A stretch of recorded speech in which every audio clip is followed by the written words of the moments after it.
Salut à toutes et à tous, bonjour et bienvenue dans ce Before de Backseat avec Google.org. Aujourd'hui, on va rencontrer une association super cool qui s'appelle Open Food Fact. Et pour en parler avec moi, je suis avec Pierre, salut. Bonjour. Et avec Héloïse, salut Héloïse. Les gens. Bonjour à tous les deux. Pierre, toi, tu es le fondateur de cette association Open Food Fact. Ça fait 10 ans que cette association existe et c'est une association qui fait de l'information sur la qualité nutritionnelle de tous les aliments, c'est ça? Ouais, c'est exactement ça. Alors, le Open Fact, le nom est anglais, mais l'asso est bien française. Ok. Et donc, en fait, en 2012, on s'est parti constat que c'était complètement opaque dans les magasins. Impossible de choisir des choses bonnes pour sa santé. Et donc, on s'est lancé un peu le challenge un peu fou de collecter toute l'information sur tous les produits alimentaires du monde entier pour permettre de faire de meilleurs choix pour sa santé, mais aussi pour l'environnement.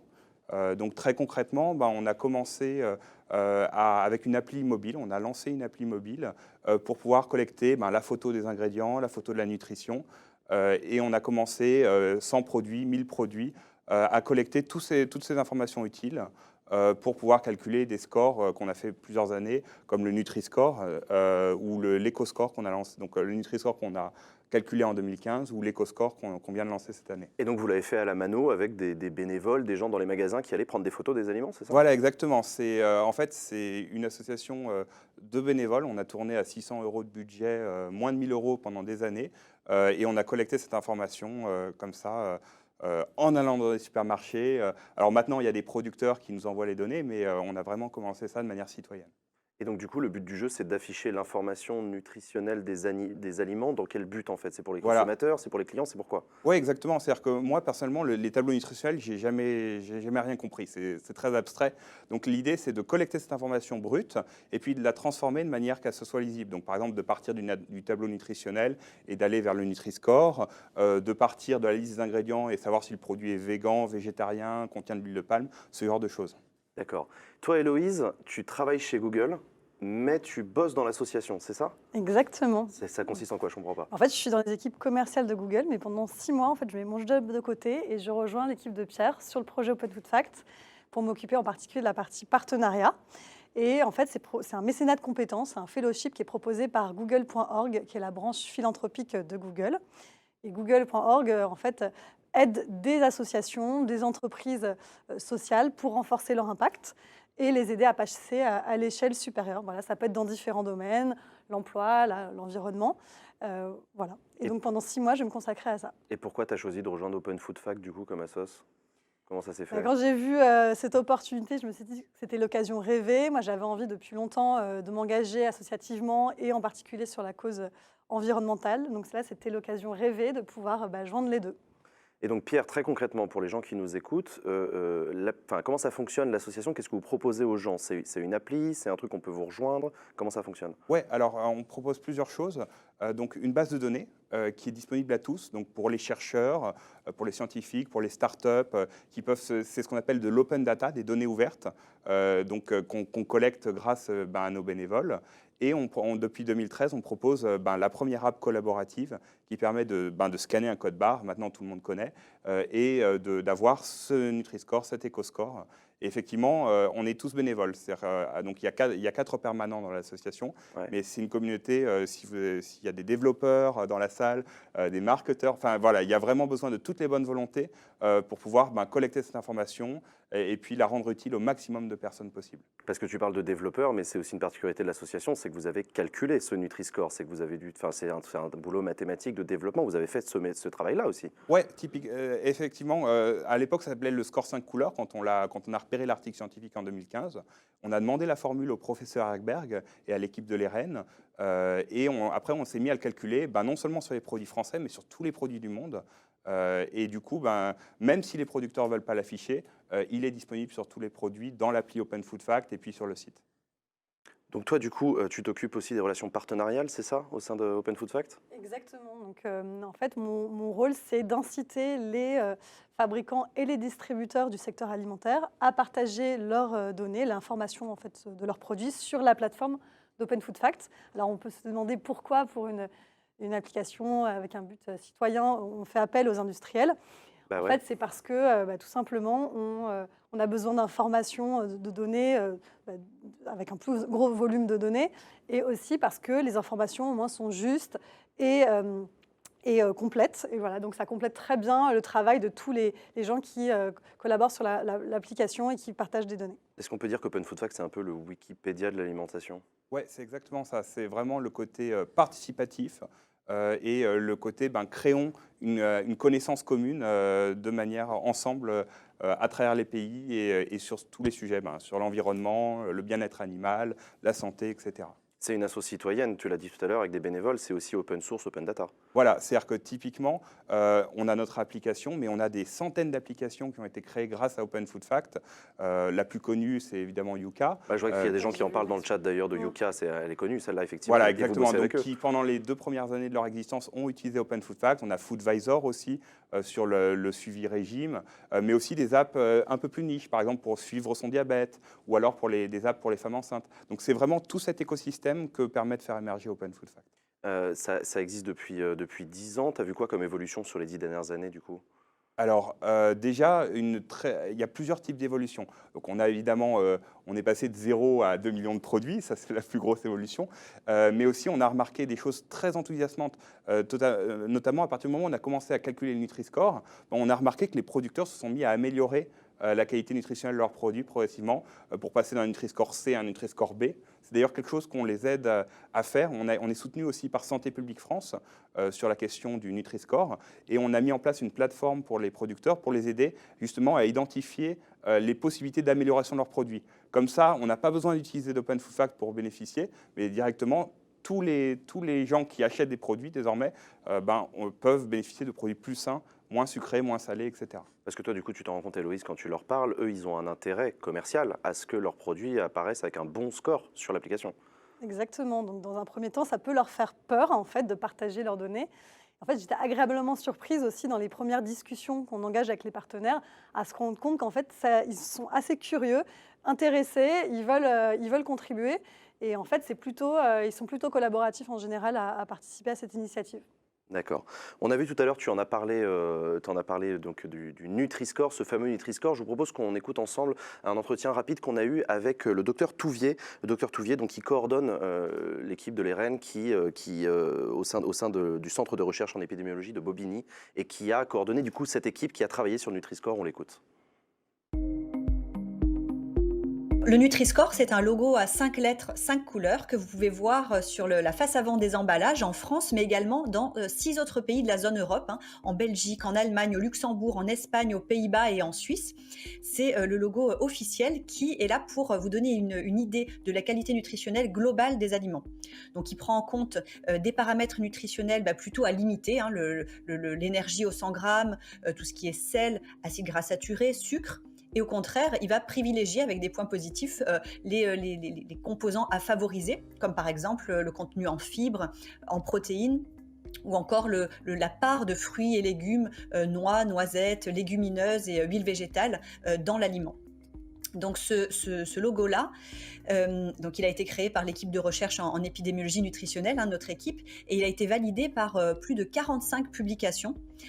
Certaines publications qui montraient le lien entre le fait de consommer des aliments mieux notés au Nutri-Score et le fait d'avoir un moindre risque de maladies chroniques, donc cancer, maladies cardiovasculaires, obésité, etc. Donc ça a été montré dans des études en France, comme par exemple les cohortes Suivimax, Nutrinet Santé, mais aussi des cohortes au niveau européen, les cohortes EPIC sur 10 pays européens, ou les cohortes Sun ou Enrica en Espagne par exemple. Il y a également eu des publications qui ont montré l'efficacité du Nutri-Score pour essayer d'orienter les choix des consommateurs vers des produits plus sains, donc avec un supermarché virtuel par exemple qui testait les intentions d'achat des participants en fonction de la présence du Nutri-Score ou versus pas de logo du tout ou bien d'autres logos concurrents. Donc le Nutri-Score était celui qui marchait le mieux pour avoir un panier d'achat le plus favorable à la santé in fine. Donc en France, la position du Nutri-Score, et c'est la même chose dans les autres pays qui l'ont choisi, il est reconnu officiellement par les ministères de la Santé, de l'Agriculture et de la Consommation comme étant le logo officiel, mais on n'a pas le droit au niveau des États membres européens d'imposer un logo nutritionnel. Cette décision-là doit être prise au niveau européen. En France, à l'heure actuelle, plus de 600 marques et distributeurs se sont engagés auprès de Santé publique France à apposer dans les 2 ans le Nutri-Score. Donc, le Nutri-Score gagne du terrain en France, mais il reste optionnel. Il y a des discussions actuellement au niveau européen pour le choix d'un logo qui serait cette fois-ci obligatoire et harmonisé pour toute l'Europe. Et donc, évidemment, le Nutri-Score est très bien placé dans ces discussions puisque c'est celui qui a vraiment été le plus validé et étudié avec des publications scientifiques à l'appui. Dans ce contexte-là, le Centre international de recherche contre le cancer de l'OMS, de l'Organisation mondiale pour la santé, s'est positionné officiellement en 2021 pour soutenir le choix du Nutri-Score comme logo qui deviendrait potentiellement obligatoire en Europe sur les emballages des aliments. Et il y a d'ailleurs un collectif de plus de 400 chercheurs dans tous les pays européens qui se sont engagés pour soutenir le Nutri-Score dans cette position. Merci du coup au docteur Touvier d'avoir accepté de nous expliquer ce projet sur lequel elle a travaillé. Elle l'a dit et tu l'as dit aussi tout à l'heure, le Nutri-Score c'est français, c'est une invention française et il y a des discussions actuellement au niveau européen pour l'imposer sur tout le marché unique européen. Oui, c'est ça. Avec plusieurs pays qui l'ont adopté, donc la France, l'Espagne, l'Allemagne, la Belgique, et puis alors la Suisse n'est pas dans l'Europe, mais la Suisse aussi, et puis certains pays où il y a des débats, comme par exemple l'Italie, avec le Nutella et ce genre de choses. Mais en tout cas, c'est une idée qui commence à faire son chemin à travers les pays européens. Ouais. On imagine que les discussions ne sont pas faciles et en même temps, c'est ce que vous faites aussi avec Open Food Facts, c'est que vous n'attendez pas que la décision politique existe pour en fait commencer à faire le job, quoi. Ouais, c'est exactement ça. C'est-à-dire que le Nutri-Score, on l'a calculé avant que ça soit un objet politique, entre guillemets, on a mis l'industrie devant le fait accompli. On le calcule et puis du coup, voilà, même si vous ne l'affichez pas sur vos emballages, on le calcule. Il n'est pas obligatoire en France et pourtant, l'industrie se rend compte que c'est un argument marketing, s'ils ont de bons Nutri-Score, de l'afficher. Donc, et sur l'éco-score, on espère faire la même chose. Je voyais dans le chat une question sur l'ananas Nutri-Score A, mais emballé dans du plastique typiquement, il aura le plastique, ça va être des points négatifs pour l'éco-score. Alors justement, parlons-en, parce que ça, c'est votre nouveau projet. Vous y travaillez depuis le début de cette année. L'éco-score, c'est la même chose que le Nutri-Score, mais pour l'environnement, c'est ça ? Oui, c'est exactement ça. En fait, les gens nous demandent depuis 2012 de calculer un impact environnemental et il y avait un truc qui était bloquant, c'est qu'on n'avait pas les données pour le calculer. La bonne nouvelle, c'est que l'ADEME, qui est l'Agence française de l'environnement, a sorti il y a 1 an et demi des analyses de cycle de vie. Donc très concrètement, c'est des analyses sur 16 critères, par exemple la déforestation, la pollution des eaux, les espèces menacées, etc. Et du coup, à partir de cette analyse-là, on a pu se mettre au travail donc avec plusieurs autres acteurs, donc Open Food Facts, Yuka et d'autres, pour calculer cet éco-score avec aussi des bonus-malus en fonction de l'emballage. Typiquement, est-ce que le produit est bien ou mal emballé ? Est-ce qu'il va y avoir des ingrédients problématiques comme l'huile de palme et plein d'autres critères aussi. Tout à l'heure, quelqu'un dans le chat qui disait c'est un peu comme les fiches dans les RPG pour choisir son personnage, mais c'est un peu ça. Non, mais c'est bien, ça peut aider à choisir ses aliments, c'est très cool. On le disait hors antenne avant de commencer ce before, la nutrition, ça représente 30% des émissions de gaz à effet de serre. Voilà, c'est ça. Les aliments, c'est 1/3 de toutes les émissions de carbone dans l'atmosphère. Donc c'est à la fois très impressionnant et c'est très enthousiasmant parce que faut voir, dans une année, on a globalement 600 repas. Et donc, c'est 600 opportunités de faire des choix pour la planète. C'est-à-dire que, par exemple, avoir quelque chose de plus végétal, réduire la fréquence à laquelle on mange de la viande. Donc, c'est vraiment des opportunités d'agir pour réduire son empreinte carbone personnelle. C'est 2 tonnes l'empreinte carbone personnelle l'enveloppe qu'on doit essayer de respecter. Donc, on peut commencer à le faire avec l'alimentation. Et donc, concrètement, cet éco-score, il est calculé comment ? Il y a une note de 1 à 5, c'est ça? C'est avec l'ADEME que vous bossez? Voilà, j'ai oublié de le dire. Mais justement, je te permets de le dire, vas-y Pierre. C'est en fait, comme le Nutri-Score, c'est une note A, B, C, D, E. Ouais. Donc avec cette analyse de cycle de vie qui représente la majorité des points du Nutri-Score, par exemple, les lasagnes à la bolognaise vont avoir plus d'impact que les lasagnes au poulet, qui vont elles-mêmes avoir plus d'impact que les lasagnes végétariennes. Et puis, on va rajouter des bonus-malus sur l'emballage, sur l'origine des ingrédients, sur les espèces menacées. Et j'en oublie toujours un, mais voilà, sur un certain nombre de critères qui sont... La méthodologie est complètement ouverte et transparente. Elle est disponible sur le site d'Open Food Facts. Et ça, c'est vraiment quelque chose qu'on pense qui est très important, c'est que les scores doivent avoir des méthodologies ouvertes pour que le grand public puisse les vérifier et avoir confiance. Alors du coup, explique-nous Pierre, comment est-ce que Google, donc qui sponsorise ce Before de Backseat d'ailleurs, mais comment est-ce que Google a aidé votre association? Alors, en fait, on a repéré sur Internet que Google avait lancé un grand concours européen sur sur le changement climatique, sur les solutions pour lutter contre le changement climatique. Et on a tout bêtement candidaté. Et, et on a été prêt. Alors, j'ai toujours tendance à dire sur un malentendu, mais voilà, ils nous ont sélectionnés. Ils ont beaucoup apprécié ce qu'on avait fait sur le Nutri-Score, l'impact qu'on avait pu avoir sur la nutrition. Du coup, ils voyaient le potentiel sur l'éco-score qu'on venait juste de lancer le 6 janvier dernier, sur le potentiel d'avoir un impact à l'échelle européenne. Et donc, on leur a dit, nous, on aimerait bien étendre l'éco-score au-delà de la France sur plus de produits. Du coup, on a fait partie des lauréats du Google Impact Challenge. Donc, très concrètement, c'est 1 million d'euros pour l'asso. Donc avec très peu de conditions, c'est-à-dire juste lutter contre le changement climatique, en vrai, c'est la seule condition. Du coup, ça va nous permettre de recruter des permanents. On a déjà pu recruter un développeur grâce à ça, et puis d'augmenter notre impact, quoi. Et du coup, c'est le cas aussi avec toi, Héloïse, puisque tu travailles, comme on le disait tout à l'heure, tu es chez Google, mais tu travailles pour Open Food Fact. Et vous travaillez aussi, d'ailleurs, je crois, au développement d'une nouvelle version de l'application, c'est ça? Exactement. Donc, il y a en fait, il y a 7 ingénieurs de chez Google qui ont travaillé là-dessus et qui ont travaillé aussi sur le calcul de l'éco-score en fait, dans plein de pays, comme Pierre en parlait. Et en fait, moi, je travaille en particulier sur la partie partenariat. Donc, comme j'expliquais tout à l'heure, le but, c'est vraiment d'inciter les fabricants et les distributeurs à partager leurs data pour qu'il y ait encore plus d'informations disponibles pour les utilisateurs. Et donc, le but, c'est vraiment de mettre en avant la transparence alimentaire auprès des consommateurs. Voilà.